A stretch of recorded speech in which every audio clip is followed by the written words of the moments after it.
The Grand Council chamber of the Zeridian Empire stretched across 3 kilometers of polished obsidian, its crystalline walls reflecting the light of 1,000 conquered suns. Admiral Kethavar stood at the center podium, his forearms spread wide in triumphant display, addressing the assembled delegates from across the galaxy. "Today marks the end of human resistance," he declared, his voice echoing through translation matrices. "Their final fleet has been destroyed. Their home system burns. The species that dared challenge our 1,000-year dominion is no more." The chamber erupted in approving clicks, whistles, and harmonics from dozens of alien species. Representatives from the crystalline Nexari chimed like wind instruments. The gaseous Vorthak pulsed with satisfied colors. Even the stoic machine beings of Synthros Prime flickered their optical arrays in what passed for applause. At the far end of the chamber, ignored by most, sat the lone human delegate. Ambassador Sarah Chen remained perfectly still, her hands folded on the table before her, watching the celebration with calculating eyes. She had been permitted to attend as a witness to humanity's formal surrender, a final humiliation before her species' extinction. Kethavar's primary eyes fixed on her. "Ambassador Chen, your species fought adequately, but inferior tactics and limited technology sealed your fate. Do you have any final words before we process the surrender documents?" Chen stood slowly, her plain gray uniform a stark contrast to the ornate regalia surrounding her.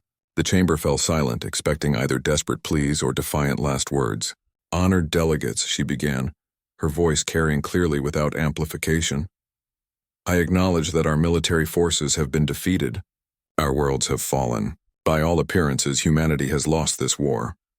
Satisfied murmurs rippled through the assembly.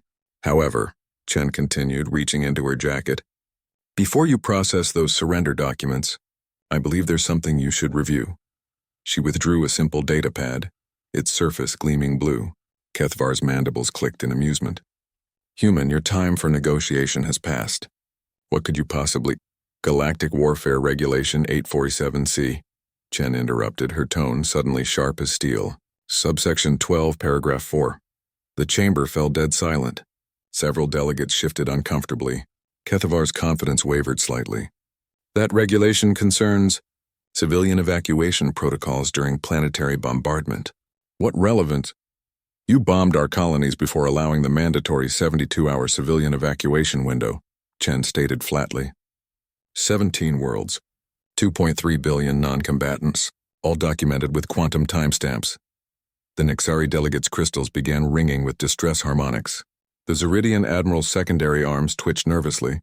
"Furthermore," Chen continued, activating her datapad, "Regulation 1156A requires formal surrender demands to be transmitted in the defending species' primary language. You sent ours in Galactic Standard only." "These are minor technicalities," Kethavar started. "Regulation 243D mandates that any species facing extinction must have their case reviewed by the Galactic Ethics Committee. This review never occurred." Chen began walking forward, her footsteps echoing in the vast chamber. Every eye tracked her movement. "Regulation 445F prohibits the use of dimensional weaponry on planets with developing sentient species. You used quantum disruptors on 6 worlds that housed our wildlife preserves, home to over 40 species in various stages of sapient evolution. The machine delegate from Synthros Prime powered down its optical sensors, their equivalent of closing their eyes in shame." "This is preposterous," Kethavar roared. "Victory negates such minor procedural oversights." "Does it?" Chen asked, now standing directly before the Admiral's podium. "Because Regulation 12A, the foundational law of this very empire, states that any military campaign conducted in violation of more than 3 galactic regulations is legally null and void." She looked up at the towering alien commander, her expression coldly triumphant. "I count 17 violations. Would you like me to continue?" The chamber erupted into chaos. Delegates frantically accessed their own legal databases. The Vorthak representative was cycling through colors so rapidly it appeared to be strobing. Several smaller species delegates were already filing emergency motions. Chen raised her voice above the din. "Oh, and there's one more thing. Regulation 3A requires that any nullified military action must result in the immediate restoration of all seized territories and the payment of reparations to the affected species." Kethavar's Four arms trembled with rage. You think your legal technicalities can overturn military conquest? We have the largest fleet in the galaxy. We have conquered worlds. You had the largest fleet, Chen corrected, finally allowing herself a small smile. But fleets built through illegal conquest? Resources gained through unlawful campaigns? All of it has to be returned to the original owners. That's approximately 347 member species, Admiral. The weight of realization crashed over the assembly. The Zeridian Empire hadn't just lost their war against humanity. They had lost their entire empire. And the beautiful irony? Chen continued. Regulation 891B states that any species that successfully challenges a nullified conquest through legal means is granted administrative oversight of the proceedings. She gestured to the massive chamber around them, which means humanity is now responsible for overseeing the dissolution of your empire and the return of your conquered territories. We'll be quite busy for the next few decades, but don't worry. We'll make sure every regulation is followed to the letter. The Nixari delegate chimed a question in what sounded like panic. Yes, Chen nodded.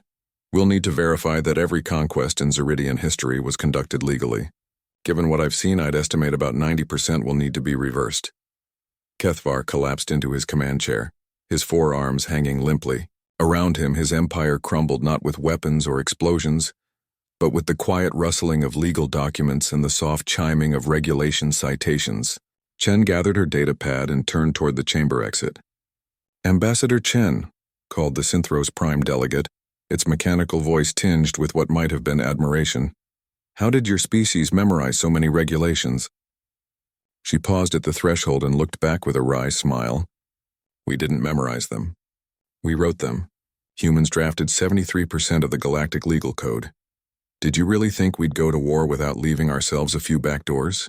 As the chamber dissolved into legal pandemonium behind her, Ambassador Chen walked calmly toward humanity's unexpected victory, thinking about how much paperwork lay ahead. After all, rebuilding a galaxy properly would require following every single regulation.